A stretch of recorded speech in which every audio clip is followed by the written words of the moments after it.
wa hasilu qissatihim kama qala Muhammad bin Ishaq. Ini ringkasan atau kesimpulan dari kisahnya Ashabul Kahfi sebagaimana dikisahkan oleh sejarawan Muhammad bin Ishaq. Lamma tagha ahlul Injil, ini bermula tatkala orang-orang ahlul Injil, ahlul kitab Injil ya, berarti umatnya Nabi Isa ya. Mereka telah berbuat melampaui batas, mereka zalim, wa kasurat fihimul khotoya, mereka bergelimang kemaksiatan, hatta abadul asnam, sehingga karena menyeleweng kemudian mereka menyembah berhala, kemudian menyembelih hewan untuk berhala. Maka tersisa di antara mereka wa baqiya fihim man huwa ala dini Isa, ada beberapa orang yang tersisa yang dia masih tetap memegangi agamanya Nabi Isa, mutamassikina bi ibadatillahi wa tauhidih, mereka tetap menyembah Allah, mengesahkan Allah. Wa kana birrum malikun yuqalu lahu Diqyanus, di Romawi saat itu ada seorang raja yang bernama Raja Diqyanus. Raja Diqyanus ini menyembah berhala, menyembelih hewan untuk berhala, dan kemudian mengajak orang-orang melakukan seperti itu. Dan orang-orang yang tidak mau, wa yaqtulu man khalafah, dan dia akan membunuh orang-orang yang tidak setuju, tidak patuh, tidak mengikuti jejaknya. Satu ketika Raja Diqyanus ini melewati kotanya Ashabul Kahfi, yaitu salah satu kota yang ada di Romawi, namanya yuqalu lahu Afsus. Kalau orang sekarang nyebutnya Efesus. Efesus wasmuha indal Arab Tarsus. Adapun orang Arab menyebutnya Tarsus. Kalau di Romawi sendiri namanya Efesus. Fastahfa minhu ahlul iman, karena rajanya datang maka orang-orang yang beriman kepada Allah mereka bersembunyi. Dan kemudian raja ini mengutus mata-mata untuk memeriksa siapa di antara mereka yang tidak menyembah berhala, dan supaya didatangkan ke hadapan raja untuk diperintahkan menyembah berhala. Tatkala ini terus seperti itu, mata-matanya terus mengintai, maka segolongan pemuda yang ini adalah nanti dia adalah Ashabul Kahfi itu, ini mereka itu susah sekali. Dan pemuda ini wa kanu min asyrafir Rum, dia adalah pemuka-pemuka orang Romawi. Wa kanu ala dini Isa, mereka mengikuti agamanya Nabi Isa. Kemudian mata-matanya mengabari kepada sang raja, Raja Diqyanus, bahwa mereka menyembah Allah ya. Mereka tidak mau menyembah berhala. Akhirnya mereka ditangkap, kemudian mereka dihadirkan di hadapan raja. Kemudian ditanya oleh raja, ma mana'akum an tadhbahu li alihatina wa taj'alu anfusakum ka ahlil Madinah, kenapa kamu tidak mau menyembelih hewan sesajen untuk berhala-berhala kami, dan kenapa kalian tidak mau ikut menyembah berhala sebagaimana yang dilakukan oleh penduduk kota ini? Maka sudah, kalian semuanya tak kasih pilihan, kata raja. Kamu menyembah berhala ataukah kamu saya bunuh? Pilihannya dua, menyembah berhala atau kalian tak bunuh semua. Maka kemudian yang tertua di antara pemuda-pemuda itu berkata, inna lana ilahan, kami memiliki Tuhan yang besarnya sepenuh langit dan bumi, kami tidak akan beribadah kepada Tuhan selainnya. Sudah, lakukan apapun yang kamu hendak lakukan. Ternyata teman-temannya yang lain berkata hal yang sama, mereka tetap kepada agamanya. Maka sang raja fa'amarul malik binas'i libasihim, maka raja Dikianus memerintahkan untuk mencopot baju-baju mereka dan kemudian perhiasan-perhiasan mereka, karena mereka itu memakai perhiasannya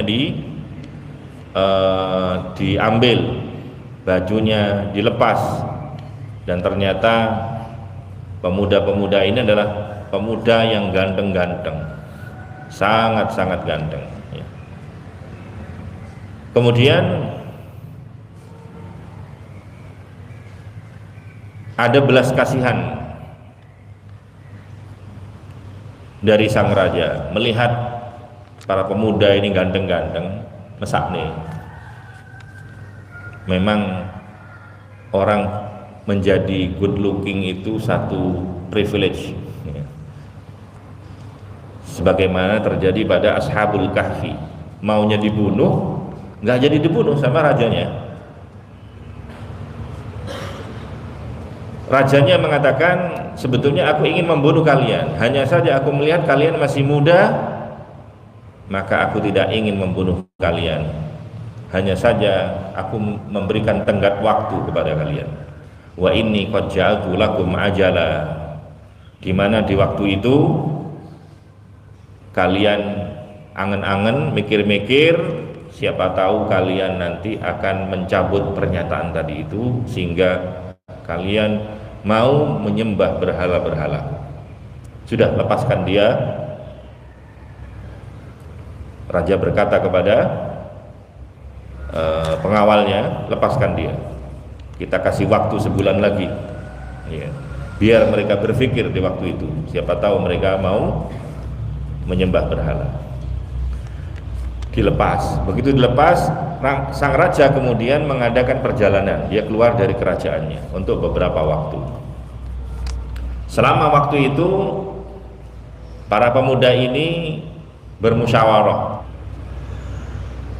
bagaimana nanti kalau sudah tiba waktunya raja menagih, apakah mereka mau menyembah berhala atau tidak, sehingga mereka dibunuh. Mereka bermusyawarah, dan dalam musyawarah itu dihasilkan bahwa mereka akan meninggalkan kota itu, akan bersembunyi dan meminta uang nafkah kepada ayah-ayah mereka ya, untuk bekal mereka minggat, mereka menjauh ya. Akhirnya dia keluar dari kota itu menuju dekatnya gunung, yang mana gunung ini tidak jauh dari kotanya, kota Efesus tadi. Kemudian di perjalanannya ada seekor anjing yang dia ikut, fataraduhu fa'ada, diusir anjing itu tapi kembali ikut, diusir lagi ikut lagi, diusir lagi ikut. Sampai-sampai anjing ini kemudian berkata, faqala lahumul kalb, jadi ada anjing bisa ngomong, ana uhibbu ahbaballah azza wa jalla, katanya anjing, aku cinta kepada orang yang cinta kepada Allah subhanahu wa ta'ala. Fanamu wa ana ahrusukum, wes kalian tidurlah, aku nanti akan menjaga, izinkan aku ikut kamu, kalau kamu istirahat aku yang akan menjaga. Akhirnya anjing ini kemudian mulailah ikut di dalam perjalanan mereka, sampailah mereka masuk ke dalam gua, fadakhalul kahf, mereka masuk ke dalam gua, waqa'adu fihi, mereka duduk di dalam gua. Laisa lahum amalun illa shalah wa shiyam wa tasbih wa tahmid, tidak ada pekerjaan apapun yang dilakukan di dalam gua melainkan hanyalah mereka itu sholat, berpuasa, membaca tasbih, tahmid, dan wiridan-wiridan. Waja'alu nafaqatuhum tahta yadin wahid minhum ismuhu tamliho. Kemudian untuk urusan makan ditunjuklah salah seorang di antara mereka yang bernama Tamliho. Ini untuk urusan makan. Kana yatil Madinah yashtari lahum ta'amu sirra. Tamliho ditugaskan untuk membeli makanan, datang ke kota ya, tapi secara sembunyi. Jadi satu orang yang ditugasi, yang lainnya beribadah. Dan kemudian Tamliha ini juga diperintahkan untuk mencari-cari kabar bagaimana perkembangan di kota itu, bagaimana tentang raja dan perintahnya itu. Akhirnya dia tetap tinggal di gua. Sampailah kepada waktu di mana sang raja Dicyanus itu kembali dari bepergiannya dan datang ke kota tersebut, yaitu kota Efesus tadi itu. Dan Tamliha wa kana Tamliha yauma idzin bil Madinah yashtari lahum ta'ama. Dan Tamliha saat itu berada di Madinah, berada di kota Efesus, sedang membeli makanan sebagaimana biasa dan mendengar kisah orang-orang bahwa sang raja telah datang. Akhirnya segeralah Tamliha ini kembali ke gua untuk mengabarkan bahwa sang raja telah pulang. Akhirnya mereka semuanya wiritan meminta pertolongan kepada Allah supaya mereka diselamatkan dari kejelekannya sang raja. Mereka wiritan dari pagi sampai wadalika inda ghurubisy syams. Ya. Waktu itu sore hari, tatkala matahari tenggelam. Faqala lahum Tamliha, ya, dia kembali ke gua pada waktu sore hari. Tamliha kemudian berpesan, ya ikhwatah, kulu wa tawakkalu ala rabbikum. Makan, ya sudah waktunya makan, buka kan, maghrib, buka dan tawakallah, pasrahkanlah urusanmu kepada Allah. Maka mereka kemudian makan, kemudian mereka saling bercengkrama dan saling berwasiat, berpesan satu sama lain untuk meneguhkan keimanan. Fabainama hum kadzalik, tatkala mereka sedang habis makan berbincang-bincang, idz alqallahu alaihimun nauma fil kahf, ternyata Allah kemudian menidurkan mereka. Jadi mari mangan turu, kan padha be awakmu enak. Tapi ini ditidurkan oleh Allah. Habis makan, ngobrol-ngobrol, persiapan bagaimana nanti kalau ketemu raja dan seterusnya, ternyata mereka ditidurkan oleh Allah. Wa alqahu aidan ala kalbihim, dan Allah juga menidurkan anjingnya. Anjing-anjingnya tidur. Wa huwa basitun diraihi ala babil kahf, sementara anjingnya tertidur menjulurkan kedua tangan atau kaki depannya itu di pintu gua. Kemudian sang raja mendengar kabar tersebut. Sang raja menyuruh prajuritnya untuk memeriksa setiap tempat, ya, supaya menemukan keberadaan pemuda-pemuda yang menghilang. Akhirnya ditemukanlah gua tersebut. Akan tetapi fa'alqallahu fi qalbihi an yushadda alaihi babul ghar. Tapi Allah kemudian memberikan kesan kepada para bala tentara itu bahwa gua itu tertutup. Padahal nggak tertutup. Jadi gua yang berlubang itu seakan-akan tertutup di dalam pandangan mereka. Kemudian hal ini dilakukan oleh Allah, wa aradallahu azza wa jalla ayukrimahum bidzalik. Allah ingin memuliakan para pemuda tersebut, wa yaj'alahum ayatan linnas, dan Allah hendak menjadikan mereka sebagai tanda kebesaran Allah Subhanahu wa taala. Kemudian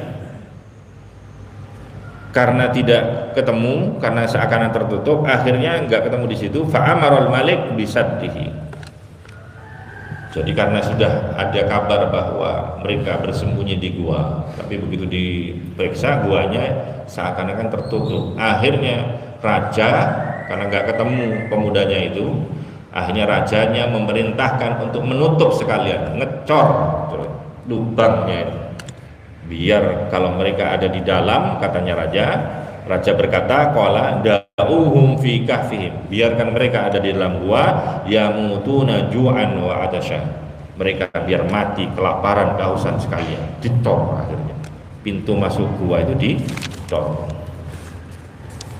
biar gua itu menjadi kuburan mereka. Wa huwa yadhunnu annahum aiqadun ya'lamuna ma yasna'u bihim. Sang raja menyangka bahwa mereka itu terjaga, tidak tidur.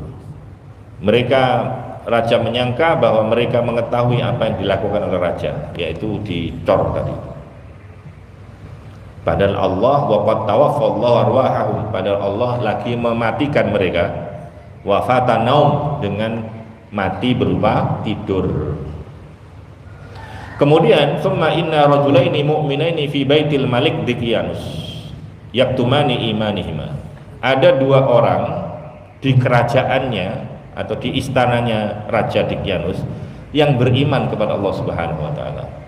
Dua orang ini mengerti kisahnya, akhirnya dia itu menulis kisahnya tentang pemuda yang dicari, kemudian dia bersembunyi di gua karena gak ketemu, kemudian tapi diyakini ada di dalam, akhirnya dicor tadi itu.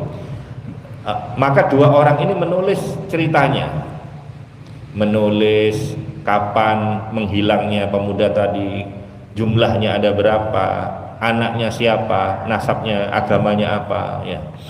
Itu ditulis di satu papan dari tembaga.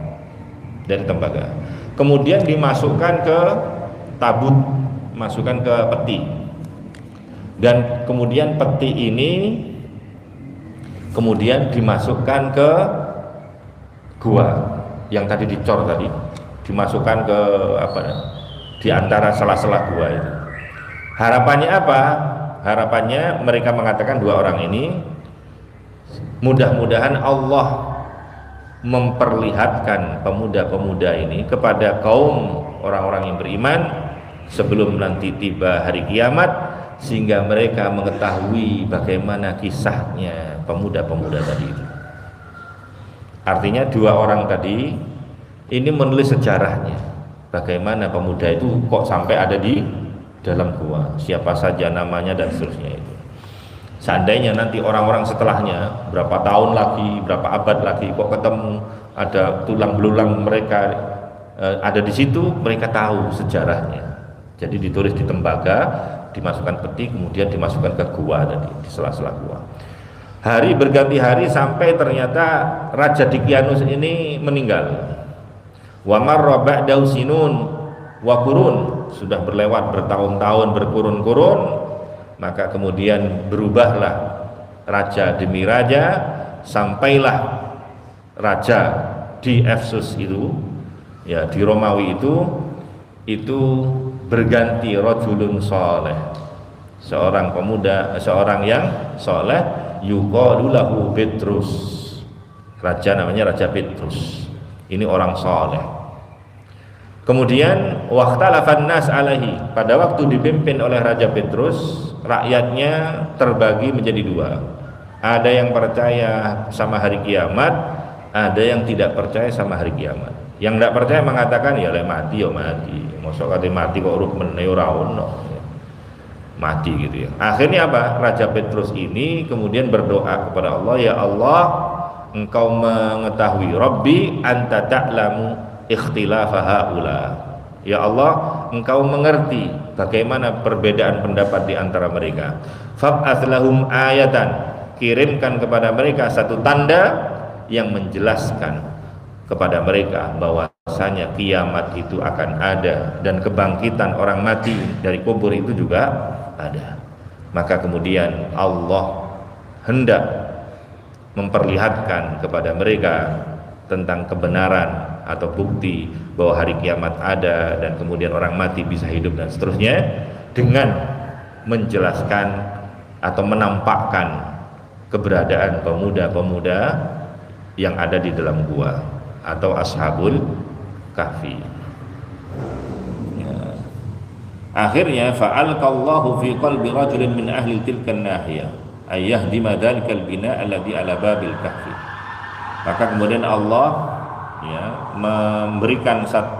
memberikan satu pikiran kepada seseorang dari daerah situ, ya, terbesit di dalam pikirannya untuk menghancurkan bangunan atau cor-coran yang menutup pintu gua. Untuk apa? Wa yabni bihijaratihi hadiratan li ghanamihi. Ya, dia itu adalah seorang penggembala. Penggembala itu kepingin bangun apa namanya? Kandangnya wedhus, kandangnya kambing. Maka ada batu-batu yang dicor itu dibongkar. Lah batunya itu ditata, mau dibuat untuk kandangnya kambing. Ya. Jadi ketimbang ngambil batu yang jauh di lereng gunung, ya di dekatnya itu ada. Ya, ini aja ditatali, batunya diambil. Gitu. Hanya diambil, fahadamahu wa bana bihi hadiratan li ghanami. Maka kemudian ditatali, dihancurkan, kemudian diambil batu-batunya untuk digunakan membangun kandangnya. Falamma fataha babul kahf, tatkala pintu gua itu terbuka karena sudah diambil batunya, ba'atsallahu haula'il fityah, maka kemudian Allah membangkitkan, membangunkan pemuda-pemuda yang tertidur, terbangun. Faja'alu farihin, maka mereka kemudian bangun, kan tidur, langsung duduk, kemudian mereka gembira, dari tampak, dari raut wajahnya berseri-seri. Waqad hafidallahu alaihim abdanahum, dan Allah telah menjaga badannya, sudah bertahun-tahun ada di situ tapi badannya tetap. Wa jamalahum, bagaimana kegantengannya mereka, wahai atau dan kondisi mereka. Falam yataghayyar minha syai', tidak berubah sedikit pun, tidak berubah menjadi tua, enggak berubah menjadi sakit-sakitan, keriput, tidak, tetap. Fakanat hay'atuhum waqta anistaiqadhu ka hay'atin waqta an raqadu, maka kondisi mereka pada waktu bangun itu sama dengan kondisi mereka tatkala mereka tertidur. Summa arsalu tamlikha ilal Madinah liyashtariya lahumut ta'am, maka kemudian para pemuda itu mengutus sebagaimana biasanya tamlikha. Siapa tamlikha itu kemarin? Ya, teman mereka yang bagian beli makanan. Seperti biasanya mereka disuruh menyuruh tamlikha. Oke, budal ke kota sana beli makanan gitu. Fadhahaba, akhirnya berangkat. Fara'al Madinah qad taghayyara haluha wa ahluha wa malikuha. Maka ternyata begitu datang ke Madinah, loh kok beda kabeh, berubah misalnya kondisinya, penduduknya enggak ada yang kenal, rajanya sudah berbeda. Wa qad akhadahu ahlul Madinah wa dabahu bihi ila dzalikal malik al mu'min. Akhirnya maka orang ini asing ini ditangkap.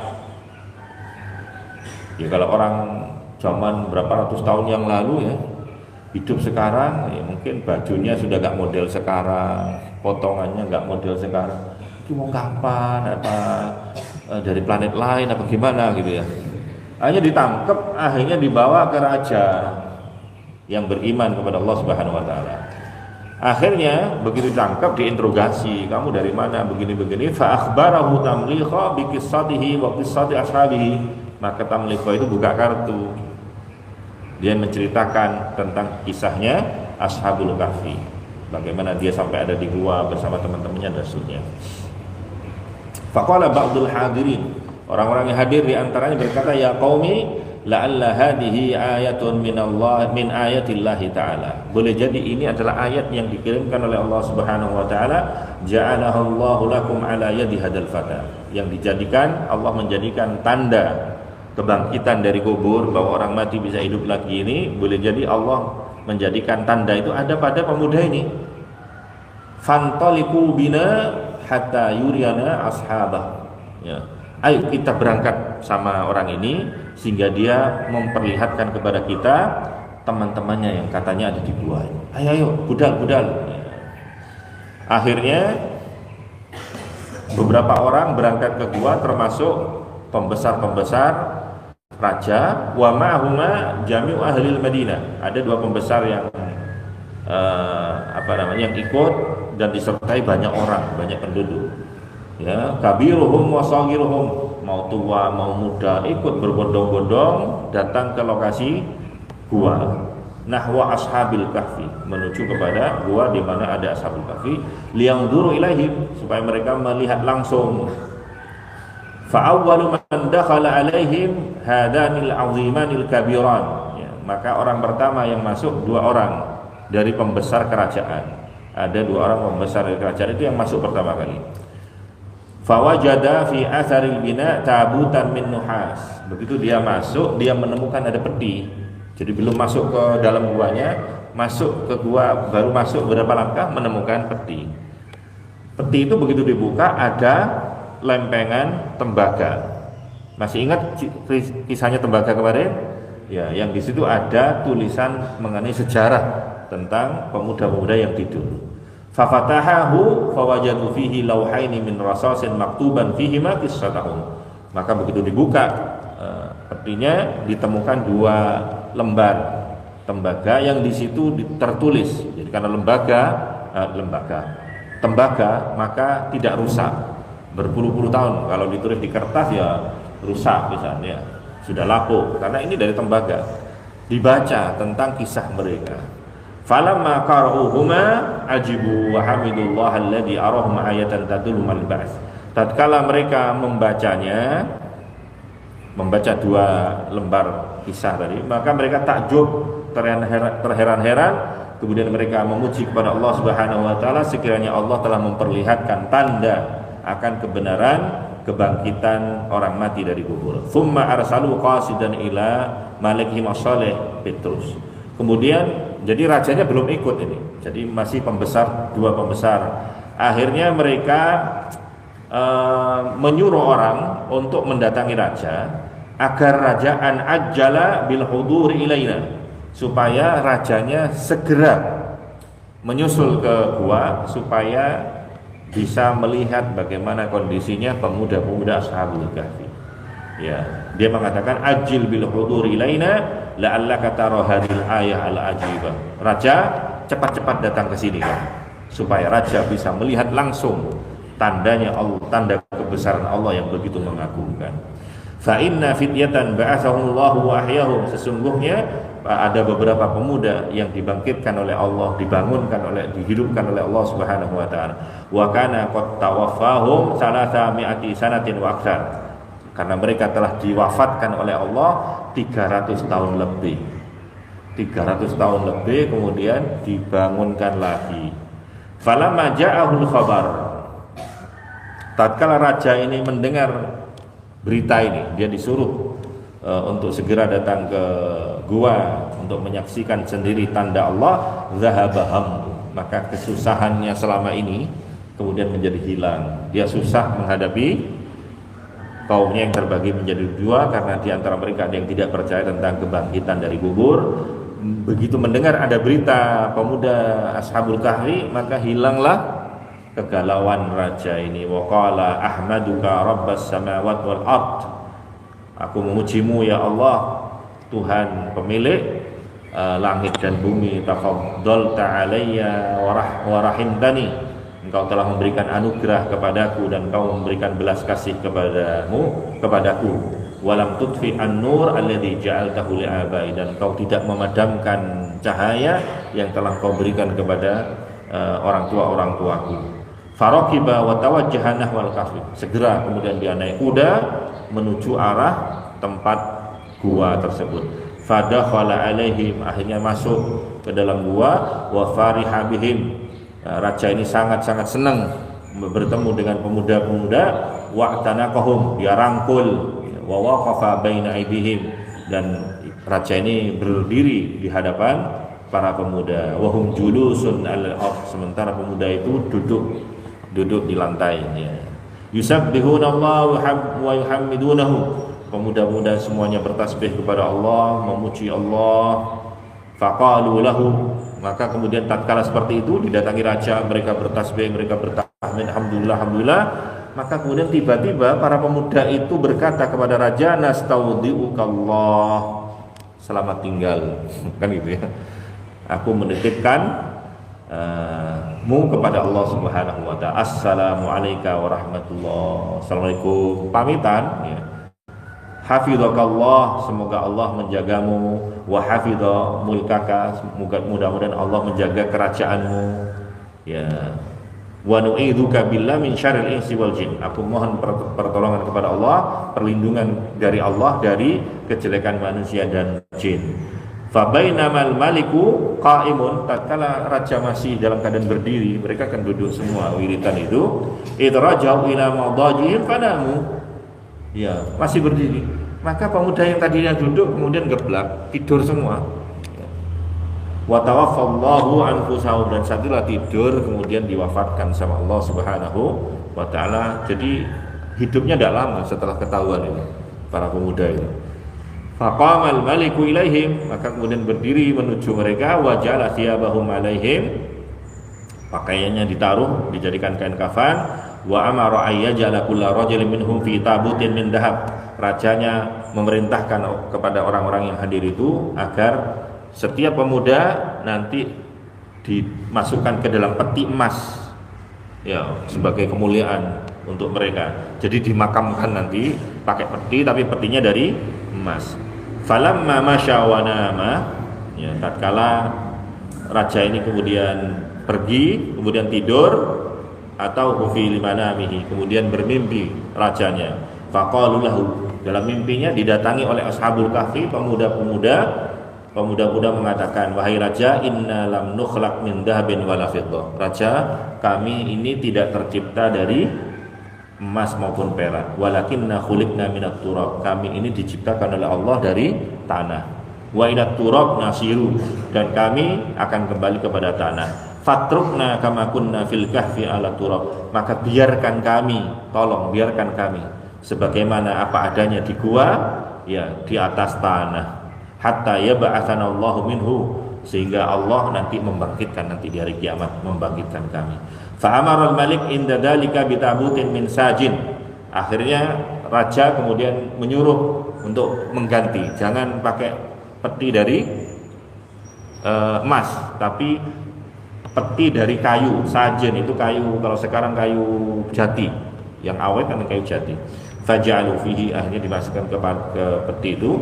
Wa amara an yubna ala babil kahfi masjidun fihi, kemudian Raja Petrus ini menyuruh orang-orang untuk membangun masjid di depannya pintu gua, ya.